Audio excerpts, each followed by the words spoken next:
तो फिल्म की स्टार्ट में हम हेरिन नाम की एक लेडी को देखते हैं जो सवेरे सवेरे जॉगिंग कर रही थी। जॉगिंग करते हुए वो एक जगह पर आती है और वहां से कुछ पत्थर हटाने लगती है जिनमें कुछ सिगरेट और एक लाइटर रखा था। हेरिन वहां एक सिगरेट पीने लगती है, जिसके बाद हमें पता चलता है कि हेरिन एक स्कूल में टीचर थी जहां वो बच्चों का धार्मिक विषय लेती थी। हेरिन का एक हस्बैंड भी था जिसका नाम जेराल्ड था और वो एक प्रीस्ट था। जहां जेराल्ड एक बहुत ही धार्मिक किस्म का इंसान था और उसकी पूरी दुनिया धार्मिकता पर ही टिकी थी, जिसके चलते हेरिन स्कूल में भी धार्मिक सब्जेक्ट पढ़ाती थी।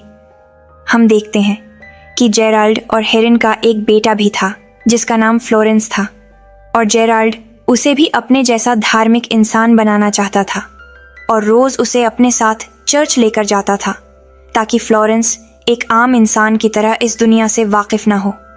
जहां जेराल्ड का यह धार्मिक स्वभाव हेरिन को अच्छा नहीं लगता था, क्योंकि उसके हिसाब से उनको फ्लोरेंस को अपनी राह खुद तय करनी देनी चाहिए। लेकिन वो जेराल्ड के सामने बोल नहीं पाती थी, क्योंकि जेराल्ड उसकी फैमिली को काफ़ी सख्ती से रखता था। जहां इन सब चीज़ों से हेरिन काफ़ी परेशान रहती थी और यही वजह थी कि वो सिगरेट भी छुप के पीती थी। लेकिन उसकी ज़िंदगी जैसे तैसे कट रही थी। जिसके बाद एक दिन कैटरीना के स्कूल का हेडमास्टर उसे ड्रेक नाम के एक नए लड़के के बारे में बताता है जिसका एडमिशन साल के बीच में हुआ था। दरअसल वो जर्मनी से यहाँ अपनी ग्रैंडपा के साथ रहने आया था और उसकी ग्रैंडपा ने इस स्कूल में एडमिशन के लिए उनसे बहुत रिक्वेस्ट की थी और ड्रेक का साल बर्बाद ना हो इसलिए उसके प्रिंसिपल ने उसे यहाँ एडमिशन दे दिया और उसने उसे फ्लोरेंस के साथ उसके क्लास में बिठा दिया है। जिसके बाद जब हेरिन उनकी क्लास ले रही थी तो ड्रेक से बात करने पर यह साफ पता चल रहा था कि उसे भगवान में बिल्कुल भी बिलीव नहीं है और उसकी पिछली वाली स्कूल में धार्मिक सब्जेक्ट था ही नहीं जहां यह चीज़ हेरिन को अच्छी नहीं लगती। जिसके बाद रात में जब हेरिन अपनी कार में जा रही थी तो रास्ते में उसकी नज़र ड्रेक पर जाती है जो एक जगह पर सिगरेट पी रहा था। लेकिन यहाँ पर कैटरीना उसे कुछ बोलती नहीं है, बस कार रोक कर कुछ सोचने लगती है और फिर ड्रेक को अपने साथ कार में बिठाकर उसे उस जगह ले जाती है जहां वो सिगरेट पिया करती थी और यहाँ वो ड्रेक के साथ में स्मोक करने लगती है। जहां बातें करते हुए अचानक ड्रेक हेरिन को किस कर देता है, पर वो उसे कुछ भी नहीं बोलती है, लेकिन उसे इस तरह दोबारा करने से मना करती है। ये सुनकर ड्रेक वहां से चला जाता है और हेरिन भी अपने घर आ जाती है जो अभी भी ड्रेक के बारे में ही सोच रही थी। जिसके बाद अगली मॉर्निंग जब वो जॉगिंग करके वापस घर आती है तो देखती है उसके घर पर ड्रेक आया हुआ था जो फ्लोरिन के साथ अपना केमिस्ट्री प्रोजेक्ट पूरा करेगा। यहाँ प्रोजेक्ट के बहाने ड्रेक हेरिन के करीब आने की कोशिश करने लगता है और किचन में जब हेरिन काम कर रही थी तो पीछे से ड्रेक उसे किस करने की कोशिश करता है। यह देखकर हेरिन उसे जोर से धक्का मारती है जिस कारण ड्रेक की नाक से खून निकलने लगता है। ये देखकर हेरिन उसे साफ करती है और फिर उसे घर छोड़ने जाने लगती है। रास्ते में वो उसे बताती है कि आगे से ऐसा कुछ भी मत करना, लेकिन ड्रेक उसकी बात पर बिल्कुल भी ध्यान नहीं देता और उसके पैर को छूने लगता है। जहां इसमें हेरिन को भी मज़ा आने लगता है कि तभी पास से एक कार गुजरती है और हेरिन खुद पर काबू पाती है। जिसके बाद अगले दिन हेरिन कन्फेशन के लिए चर्च नहीं जाती। ये देख के जब जेराल्ड उससे इसका कारण पूछता है तो वो उसे बता देती है कि उसके पास कन्फेस करने के लिए कुछ नहीं था। जिसके बाद हेरिन और जेराल्ड उसके पेरेंट्स के घर लंच करने जाते हैं और यहाँ हेरिन की मदर उसके पास्ट के बारे में बातें करने लगती है और हमें यहाँ पता चलता है कि हेरिन बचपन से ही काफ़ी शरारती रही है। जहाँ एक दिन उसकी मदर ने हेरिन को बाथरूम में उसके केमिस्ट्री टीचर के साथ इंटीमेट होते हुए पकड़ लिया था। ये सब सुनकर हेरिन गुस्सा हो जाती है और वहां से चली जाती है। घर आकर वो फ्लोरिन के फ़ोन से अपना फ़ोन एक्सचेंज कर लेती है और फिर बाहर जाकर उसके फ़ोन से ड्रेक को मैसेज करके एक जगह बुलाती है। जहां जब ड्रेक मैसेज देख के वहां जाता है तो हेरिन उसके पास आकर उसे अपने साथ ले जाने लगती है। वो दोनों पहाड़ों में एक जगह जाकर वहां गाड़ी के अंदर इंटीमेट होने लगते हैं, जिसमें हेरिन को बहुत मज़ा आ रहा था। जिसके बाद घर आकर फ्लोरिन के फ़ोन को वापस दे देती है और कहती है कि मैं गलती से ले गई थी। फ्लोरिन कहता है कि मेरे फ़ोन में फाइंड माई फ़ोन का एप्लीकेशन है जिससे उसे पता चल गया था कि हेरिन पहाड़ों में गई थी।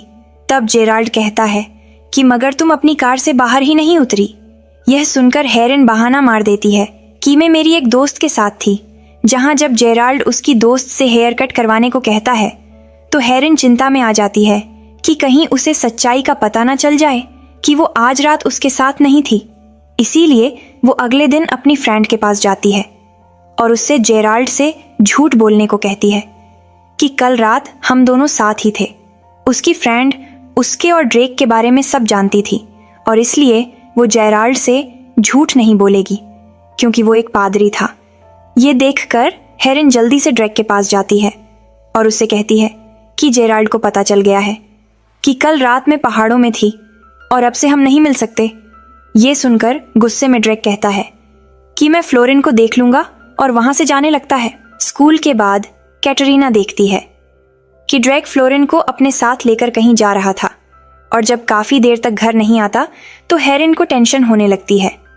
जेराल्ड भी फ्लोरेंस को कॉल करता है लेकिन उसे कोई जवाब नहीं मिलता। इन सब चीजों से हेरिन ड्रैक के घर जाने लगती है जहां वो देखती है कि एक पार्टी चल रही थी और फ्लोरिन ड्रिंक करके सड़क के बीच चल रहा था। ये सब देखकर हिरन समझ जाती है कि ड्रैक ने ही उसकी ये हालत की है। इसीलिए वो ड्रैक पर गुस्सा होने लगती है। वो कहता है कि ये सब मैंने हमारे लिए किया है क्योंकि हम एक दूसरे से प्यार करते हैं। लेकिन हेरिन कहती हैं कि उस नाइट जो उन दोनों के बीच हुआ वो एक मिस्टेक थी और हमारा रिलेशन खत्म हो चुका है। इतना कहकर वो फ्लोरिन को लेकर वहां से जाने लगती है और रास्ते में फ्लोरिन को जेराल्ड से झूठ बोलने को कहती है कि वो उसके एक फ्रेंड की पार्टी में था। जिसके बाद अगले दिन जब हेरिन क्लास ले रही थी तो ड्रैक उसे एक फोटो सेंड करता है जिसमें उसके मुंह में कैटरीना का अंडरवियर था। जहां जब कैटरीना उस फोटो को इग्नोर कर देती है तो ड्रैक बाकी के क्लास में उसे दिखाने की कोशिश करता है।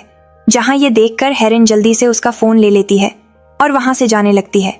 कैटरीना को टेंशन में देख उसके हेडमास्टर उससे बात करता है और यहाँ हिरन उससे झूठ कहती है कि क्लास में ड्रेक ने उससे बदतमीजी की। हेरिन इन सब चीजों से काफी परेशान हो गई थी और जब वो अपनी कार में थी तो तभी उसे ड्रेक का एक रिकॉर्डिंग आता है जिसमें वो उसके सामने ये कन्फेस कर रहा था कि उसे एक बहुत ही खूबसूरत लड़की से प्यार हो गया है लेकिन वो उससे एज में बहुत बड़ी है और उसे छोड़कर जा रही है।